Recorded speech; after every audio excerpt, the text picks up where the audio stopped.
Hi everyone, రూపా వంటలకు స్వాగతం సుస్వాగతం. బెల్లం దోశలు. వావ్, చూడండి ఎంత బాగా వచ్చిందో బెల్లం దోశ. ఇక్కడ చూడండి మూన్ ఉంది, మూను నక్షత్రం రెండు ఉన్నాయి. బెల్లం దోశలండి. ఈ ప్రిపేర్ విధానం ఎలాగో చెప్తాను. సో చాలా బాగుంటాయి బెల్లం దోశలు. ఇలాగా కాలనిచ్చి తీసుకోవాలి. సో దోశ వేసేటప్పుడు కొంచెం ఆయిల్ వేయాలి. వేసి దోశ అనేది వేసుకుంటే చాలా బాగుంటాయండి బెల్లం దోశలు. చూడండి ఎంత బాగున్నాయో గుండ్రంగా. దీనికి కావలసిన పదార్థము తయారు చేసే విధానము చెప్తానండి. సో ఇలాగా గుండ్రంగా వస్తాయి. అంటే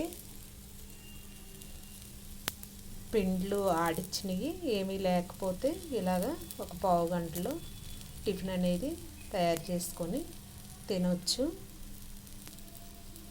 సో సింపుల్గా టిఫిన్ అనేది చేసుకోవచ్చు. చాలా టేస్టీగా ఉంటాయి, బాగుంటాయండి. ఇలాగా దోశలు అనేది ఇలా వేసుకోవచ్చు. చందమామ నక్షత్రం. చూసారా ఎంత బాగుందో.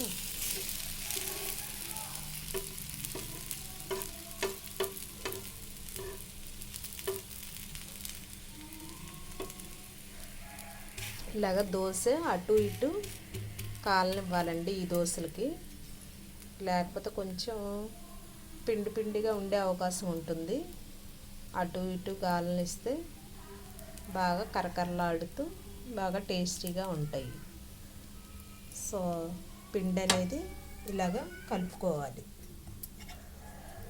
ఇలా కలిపాను చూసారా, ఇలా కలుపుకోవాలి. సో పావు గంటలో కలుపుకొని దోశలు అనేది వేసుకోవచ్చు. కొంచెం నానితే ఇంకా బాగుంటాయండి. అంటే ఒక అరగంట నానబెట్టుకోవచ్చు. సో ఇలాగ దోశలు అనేది ప్రిపేర్ చేసుకోవచ్చు. ఈ పిండి ఏంటి అని అంటే గోధుమ పిండి 3 కప్పులండి.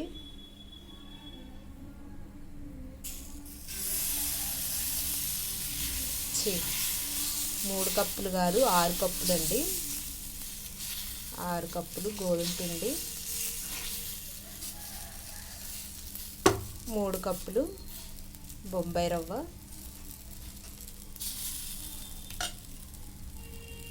నెక్స్ట్ 1 కప్పు శనగపిండి,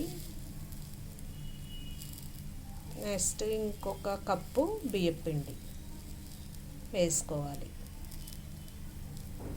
నేను ఇంతకుముందు వీడియోలో షార్ట్ వీడియోలో చెప్పానండి బొంబాయి రవ్వతో రవ్వ దోశ అని.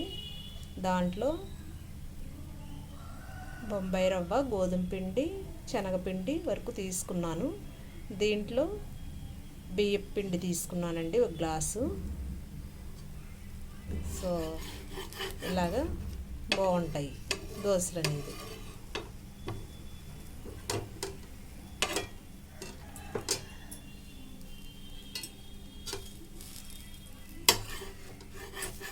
చూసారా ఎంత బాగా లేస్ వస్తుందో దోశ. చూసారా, బాగుంటాయి దోశలు. ఇలా ప్రిపేర్ చేసుకోవచ్చండి. పిల్లలకి మార్నింగ్ టిఫిన్కి కూడా వెంటనే తయారు చేసి ఇలాగా ఇవ్వచ్చు.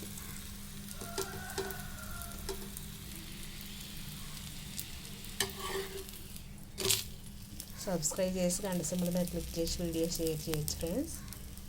బెల్లం దోశ, బెల్లం దోశ అని చెప్పాను కదా. బెల్లం అంటే షుగరు ఉన్నవాళ్ళు కూడా బెల్లం తీసుకోవచ్చండి. కాకపోతే నార్మల్గా కొంచెం వేసుకోవచ్చు. పంచదార ఎక్కువ వాడకూడదు, కానీ బెల్లం కొంచెం తీసుకోవచ్చు. బెల్లము ఇప్పుడు ఈ 6 గ్లాసులు గోధుమ పిండికి నేను 1/2 గ్లాసు బెల్లం తీసుకున్నాను ఇందులోకి. ఇలాగేంటంటే ఎంతైతే తింటామో అంత తీసుకోవచ్చు. అంటే ఎక్కువగా వేసుకోకూడదు, మరీ స్వీట్గా ఉంటే కూడా బాగుండవండి, కొంచెం తక్కువగా తీసుకుంటే బాగుంటుంది. నేను ఈ పిండికి 1/2 గ్లాస్ అయితే తీసుకున్నా బెల్లం.